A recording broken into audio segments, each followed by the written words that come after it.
Hello everybody, it is I once again, Bobby Sama. We're back in it again with another part of Dragonballz Z, Legacy of Goku, the road to sparking zero. Alrighty, today we'll be training with the great King Kaio-sama, because the Saiyans are on their way. We need the help to get stronger. Now, just like Snake Way, it's very appreciative to be able to have these little levels like this to where you're actually able to go to do other stuff besides just fighting. Because yes, at the end of the day, Dragon Ball is known for fighting. It's games, or straight fighting games, whether they be 2D, 3D, etc. But something about being able to do these little mini games, like if you remember from Budokai 1, where you had it was the second level of the game where you had to rotate the analog stick to keep Raditz still as Goku, so you can be able to line up for the special beam cannon. I wish we had more stuff like that. Now, yes, some people might be able to I just want to get back to the action, and I get that. But it's like Dragon Ball is not just about fighting. It's about, its characters, the connections they have, the fun. You gotta remember, this started off as a gag manga, okay? All right, so first things first, as you can see, we gotta chase down Bubbles like in the anime. And just like in the anime, he's a pain in the ass. But it's all right though, because you know what?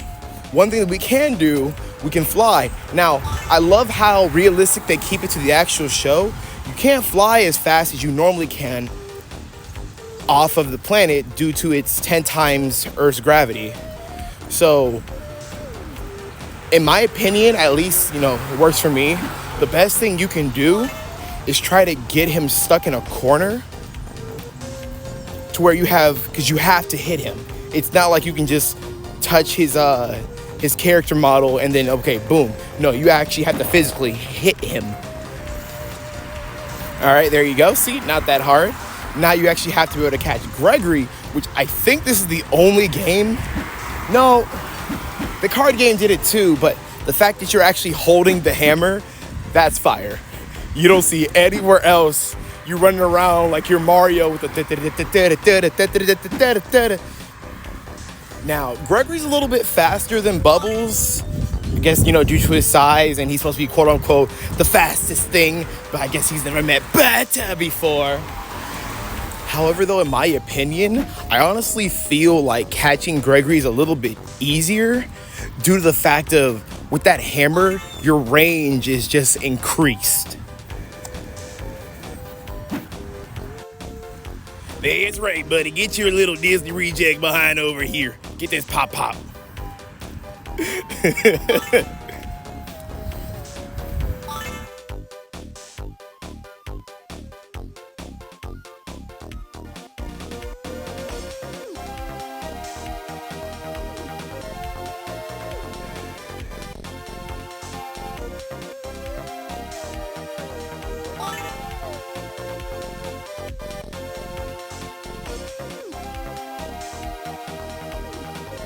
All right, you got stuck in the corner and pop, baby.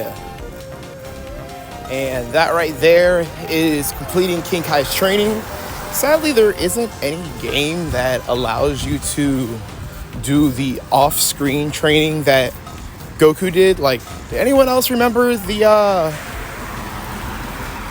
extra little clips, that happened during not the intro, but the talk, the last time on Dragon Ball Z, or the ending cards. They'll show little parts of footage of Goku training, but then they'll never actually go to it. It's all off screen.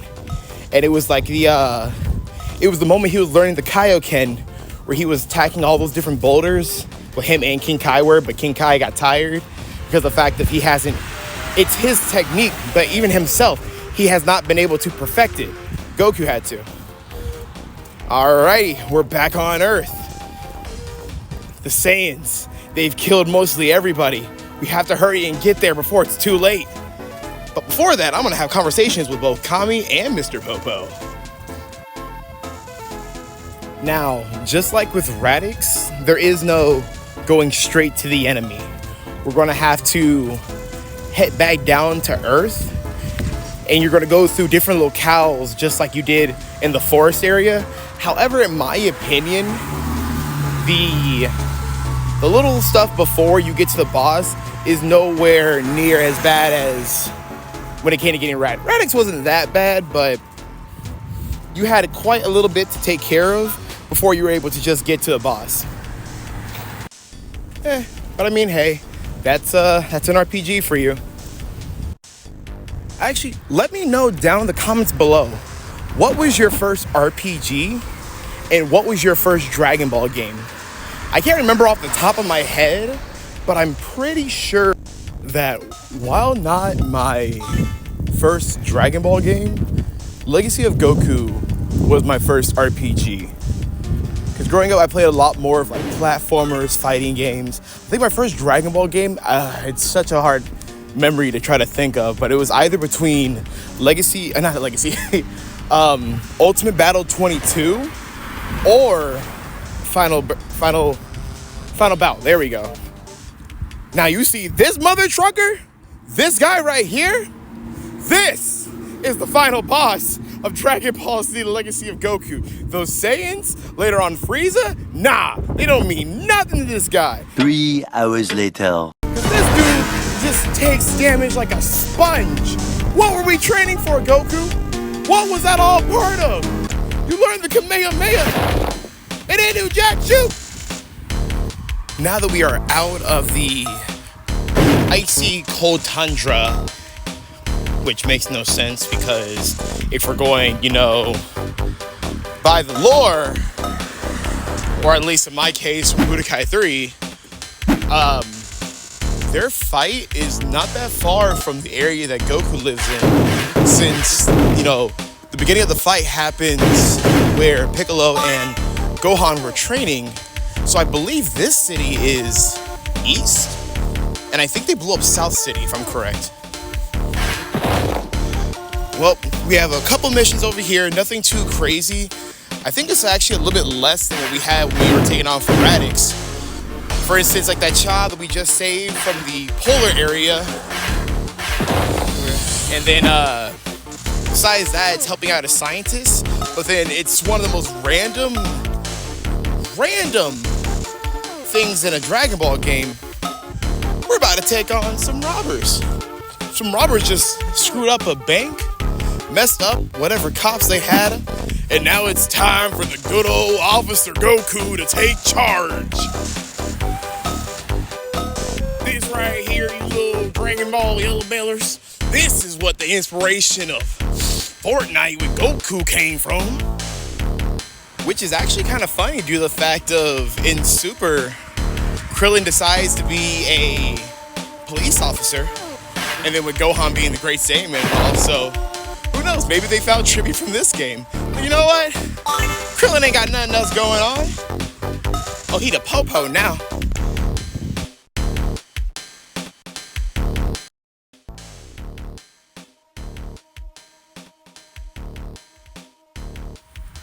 So once again, when it comes to these bank robbers, they actually sit completely still until you attack one of them, then they're all on the run.